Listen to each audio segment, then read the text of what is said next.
ერთი კითხვა მაქვს და ძალიან მაინტერესებს, როცა ჩვენ გვეუბნებიან, რომ 35 კილომეტრში თბილისიდან დგას ჯარი, მე ვსვავ კითხვას, როცა როინ შავაძე მიყავდათ ბათუმში ტყეში აწამებდნენ და კლავდნენ, ამის გამკეთებლებისთვის არის და რუსეთის ჯარი თბილისიდან 40 კილომეტრში? და ამაზე გვეუბნებიან ნარკოტიკების მოხმარებაზე დაკავებული ადამიანი 2 საათში ტყეში აღმოჩნდა ბადრაგლიებისას. ეს არის თან ბათუმიდან ძალიან შორს არის დაშორებული. ქობულეთი ურეკის საზღვართან გზიდან 750 მეტრის დაშორებით. ტყეში ნაწამები, ნახე სამწუხაროდ ამ ადამიანის ნაწამები გვამის ფოტოები, ვანახე რამოდენიმე პათანატომს და სპეციალისტს და გაქცევას ეს ადამიანი ფიზიკურად ვერ შეძლებდა, იმიტომ რომ მას ჰქონდა ძვლების მოტეხილობები, ფეხის და ყვავის და ასე შემდეგ. მაგ ადამიანებისთვის არ არის ის მოღალატე არის ის, ვინც ამაზე პროტესტს ეხა მე რო გავალ აუცილებლად იქ და გამოვთქვა მე მოღალატე ვარ და ვინც რომან შავაძე წაიყვანა ტყეში მოკლა და დღეს კიდევ ბატონი გივით არგამაზე გვიმტკიცებს ბუტაცავით რომ იქ ავტომატი ხელში ეჭირა და რაღაცა თითქოს ნარკოტიკების მოხმარებაზე სასაცილოა ის ადამიანი რომ მაგ ბრალდებას წაუყენებს. მეორე ფაქტი კიდევ მინდა ძალიან მაინტერესებს ასევე სად არის სინდელიანი, რომელიც უკვე მეორე თვეა არის წაიყვანეს დააკავეს მამამისის თანდასწრებით, ვერ სახალხო დამცველმა აბსოლუტურად ვერავინ, ვისაც აქვს რწმუნება რომ შევიდეს და პატიმარი სადაც არის საპატიმროში მოინახულოს, ვერ ნახეს ეს ადამიანი, არის გამქრალი, ვანო სად წაიყვანა ეს ადამიანი, მე მაინტერესებს. იმას ყავდა თავისი ოჯახი და ახლობლები და ასე შემდეგ. სად არის ეს ადამიანი? ამის გამკეთებელი არის ჯება და ჩვენთვის დღეს რუსეთის ჯარი 40 კილომეტრში? გასაგებია, სხვა გადაწყვეტ უკან შეიძლება. თქვენ მოკლედ და შემდეგ ბატონ გიორგი საგარეიშვილთან აქვს შეკითხვა. თქვენ შარშან 7 ნოემბრის შემდეგ თქვით ესეთი რამ ტელევიზიასთან, რომ აფეთქეს თქვენ მეგობრის მანქანა, რომელიც ძალიან გაგა თქვენ მანქანას. აქედან გამომდინარე, თქვენ და თქვენი ოჯახი ამ ხელისუფლების პირობებში თავს უსაფრთხოდ ვერ წნოთ. და ყველაფერი აქედან გამომდინარე, თქვენ გაუგზავნოთ საქართველოში არსებულ საელჩოებს თხოვნა, რომ მოგცენ შესაბამის ქვეყნებში პოლიტიკური თავშესაფარი. ხა მაინტერესებს თუ გძნობთ იგივე ხელისუფლების პირობებში დღეს თავს უსაფრთხოდ და თუ გძნობთ რა? გასაგებია, გადაწყვეტ ბოლოს და შემდეგ პასუხი მოვისმენთ. შემდეგ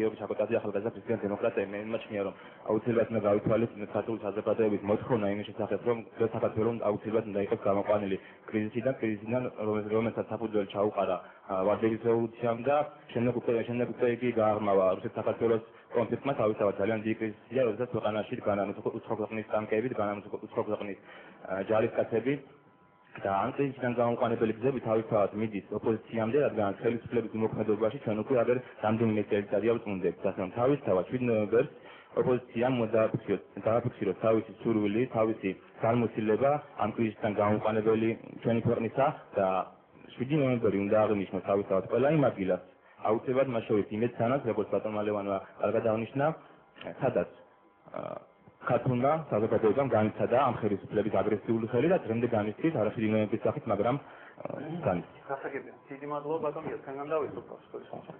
უსაფრთხოდ გნობთ თუ არა თავს პრეზიდენტობით თო? თქვენ რა მონაცემები გააქვთ რომ უსაფრთხო ვარ დღეს? გააქვთ მონაცემები? უსაფრთხოდ რომ გძნობთ თავს რა მონაცემები გააქვთ? ეთერში დარბაზიდან პასუხი ვერ მოვისმენთ. ხო. არა, ვერც ითხოვს თქვენი დარბაზისთვის. თუ იმას გონია რომ მე რადგან საქართველოს პარლამენტის წევრი ვარ, უსაფრთხოდ ვცნობ თავს, საერთოდ მაშინაც საქართველოს პარლამენტის წევრი ვიყავი, მაშინ გამოწეს მანქანა მეგობრის.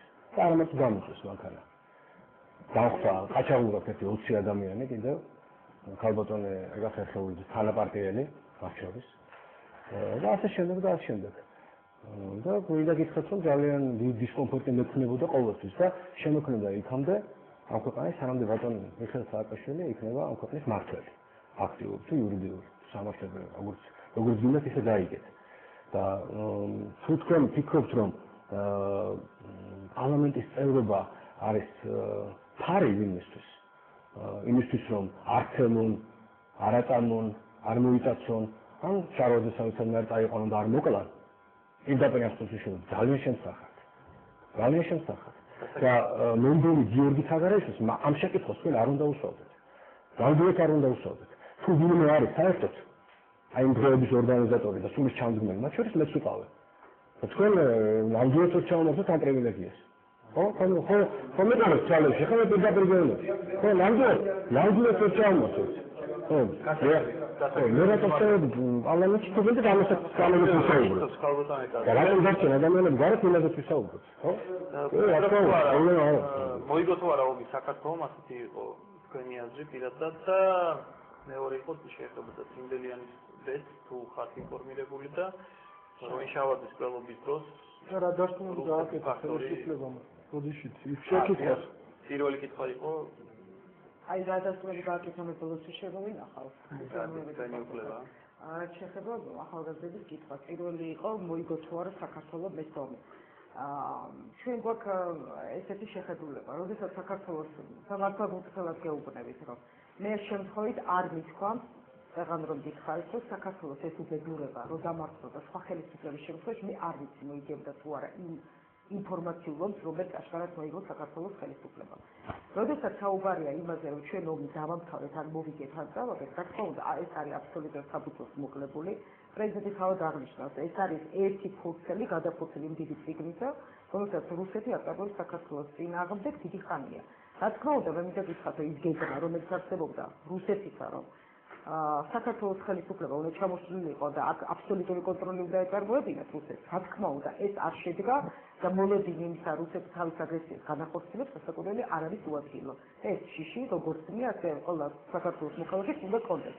მაგრამ ეს არ ნიშნავს იმას, რომ გუქოლ დაკრეფილია საქართველოს ხელისუფლება. საქართველოს ხელისუფლება ეწევა დიდ დიპლომატიურ მუშაობას, რომელსაც ხოხედავ ყოველდღიურად, რომის შედეგია ის, რომ თბილისზე იერიში ვერ მიიტანა, არანაირი მუგეში არ გახვალთ ჩემთვის, რომ თბილისი არის, თქვა, გამოკეთებული, მაგრამ მე ვამბობ ხელისუფლების დამხობას გულისხმობ ამ შემთხვევაში, თქვენ იცით, რომ ეს ყველაფერი გაიყინა და რუსეთს ამ ყველაფრისას თავი შეიკავა. თავი შეიკავა რაღაცის ხარჯზე, რაღაცის გათვალისწინებით. ხო, მაგრამ ეს არ არის გულუყურო, რომ თუნდაც საქართველოს ჯარი შეეშინდა, ჩვენი შეტევი შეეშინდა, რომელიც ასე ვისაუბროთ, მართლა გაუწია ჯარმა, მაგრამ არსებობს მთელი რიგი საკითხები, რომელიც გადაწყვეტილი არ გახლავთ.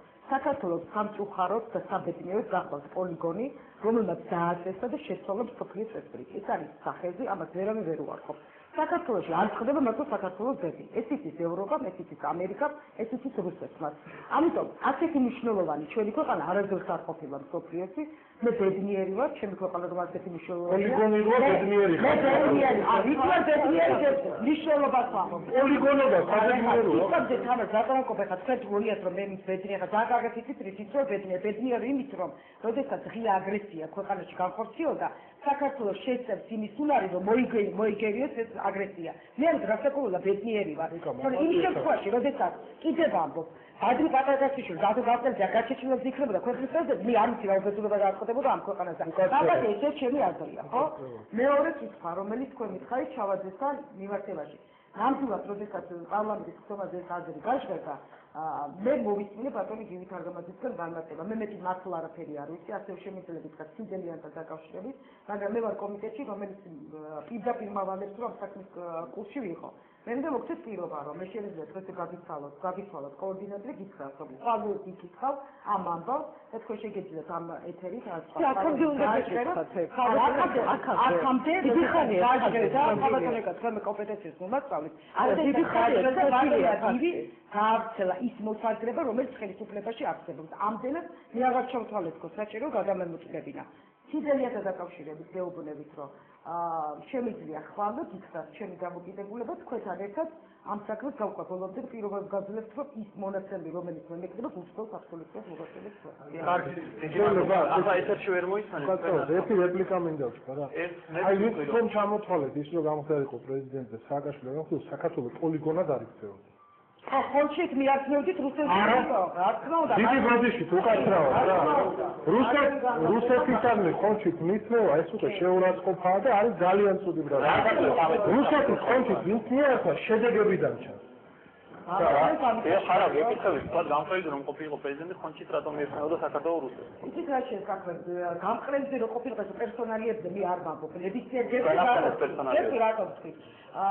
ჩემთვის იყო ძალიან განსხვავებული ერთი ფაქტი. მე არ მგონია რომ არ შეწუხებულიყო ჩვენი კოლეგები ამ გასწრებით, იმიტომ რომ მათ განცხადებებსაც თავი შეიკავეს. როდესაც ომი დაიწყო, ბატონმა გამყრელიძემ გააკეთა განცხადება და თქვა რომ იცით დღეს მე თავს შევიკავე და მორატორიუმს გამოვაცხადებ ხელისუფლებასთან კონფრონტაციაში შეძლო ამის აპირისპირეთ რომელიც აქამდე იყო ძალიან მალე ძალიან მოულოდნელად მაშინ როდესაც მართლა ჩემი ქვეყნის პრეზიდენტი ჩემი ქვეყნის ყველა ღირსეული ადამიანი რომელიც თვლიდა რომ საქართველოს ყოფნა არ ყოფნის საკითხი ხდებოდა იყო წინა ხაზზე თუგნებავთ ზუგდიდში, თუგნებავთ გორში, თუგნებავთ თბილისში, უცებ გამოგვეცხადა გამყრელიძე, გარუჯული და ბრიფინგს ატარებს და გვეუბნება რომ გადადგეს ეს ხელისუფლება.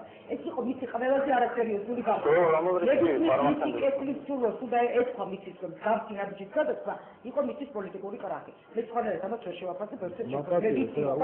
აკაცები იქ იბრძოდნენ.